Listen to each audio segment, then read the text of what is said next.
Hello, আসসালামু আলাইকুম। আমরা আজকে যাব উধনিয়া, উল্লাপাড়া উধনিয়া। তাই আমরা বাড়ি থেকে রওনা দিলাম উধনিয়ার উদ্দেশ্য। আমরা যেতে যেতে আপনাদের সাথে কিছু ভিউ দেখানোর চেষ্টা করব, আপনারা সাথেই থাকুন। বন্ধুরা, তাহলে আমি আজকে বের হলাম যাওয়ার উদ্দেশ্যে। সামনে রিক্সা আছে, আমরা এখন যাব ইনশাল্লাহ। সামনে দেখি আর কি কি হয়, আপনাদের সাথে ভিউ দেখানোর চেষ্টা করব ইনশাল্লাহ।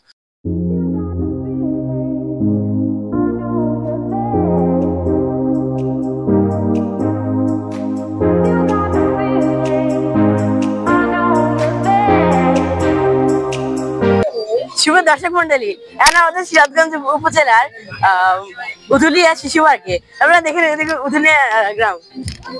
শুভ দর্শক মন্ডলী, দেখতে পাচ্ছেন এখানে কি কি আছে দেখুন আপনারা। এখানে ট্রেন আছে, তারপর জেব্রা, ড্রাগন, অনেক কিছু আছে। লোকজন আসছে ঘুরতে। এখানে টিকিটের মূল্য অনেক 10 টাকা। এখানে যে আমরা ট্রেনে উঠেছিলাম 10 টাকা, সবকিছুতে 10 টাকা। আর ময়লা ফেলার জন্য আবার একটা পেঙ্গুইন আছে, দেখতে পাচ্ছেন গাইজ, চালা আসতে পারেন। এখন অনেক বাতাস আসতেছে, তো এই বাতাসে শরীর ঠান্ডা হয়ে গেল, ঠান্ডা বাতাস। এখন নদী দেখতে পাচ্ছেন, এখানে আমরা নৌকায় উঠবো, তো চলেন গাইজ শুরু করা যাক।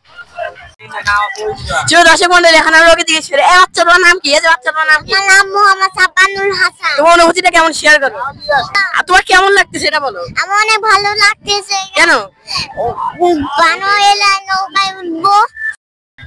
বন্ধু, এখন এই বাচ্চা কেমন লাগে? এই যে বাচ্চা, তোমার নাম কি? আমার নাম মোহাম্মদ রাফসান তালুকদার। আচ্ছা, তোমার অনুভূতিটা কেমন শেয়ার করো। আমার অনুভূতিটা অনেক ভালো।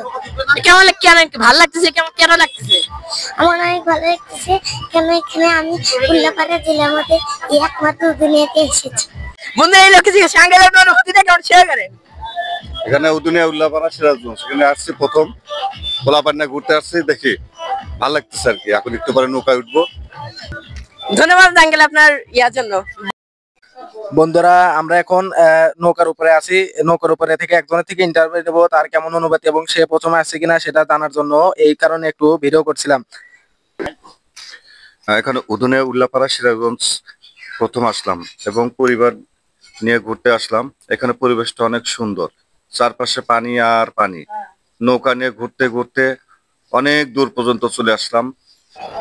সুপ্রিয় দর্শক মন্ডলী, আমাদের সামনে আমার একটা বড় ভাই বসে আছে, তো ওর আগে জিজ্ঞেস করে আপনার অনুভূতিটা কেমন। তার তো ভাই, আপনার অনুভূতিটা কেমন শেয়ার করেন। হ্যাঁ ভাই, বলতেছি অনেকদিন পরে আসলাম। আমি না হলে প্রায় 1 বছর আগে আসছিলাম, আর আবার আসলাম, দেখলাম অনেক পানি এসছে। আগে হয়তো বা অনেক পানি ছিল, এখন অনেক পানি কম দেখতেছি।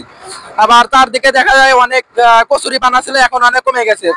বছরের পরিবর্তনে হয়তো অনেক কমে গিয়েছে।